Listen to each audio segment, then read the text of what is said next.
விசுவாசத்தினால் நீதிமான் பிழைப்பான். விசுவாசே பதறாதே. விசுவாசத்தினால் நீதிமான் பிழைப்பான். விசுவாசே பதறாதே.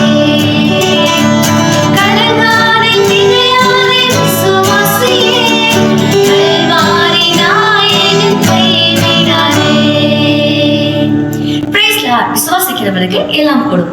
பாட்டு பாடும்போதுலாம் நல்லா தான் இருக்குக்கா, ஆனா சூழ்நிலையை பார்க்கும்போது அவிசுவாசம் தான் பெருகுது.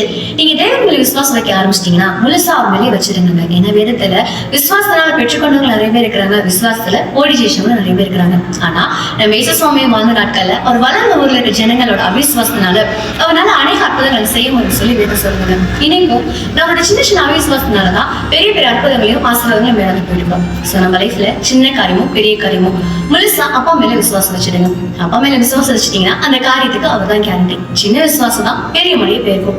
சின்ன அவிசுவாசம் ஒரு அற்புதத்தை கூட பார்க்க கூடாதுங்க. சோ உங்க அவிசுவாசம் எல்லாம் மாற்றிட்டு அப்பா மேல முழுசா விசுவாசம் வச்சு பாருங்களேன், உங்க காரியம் ஜெயமாய் முடியும்.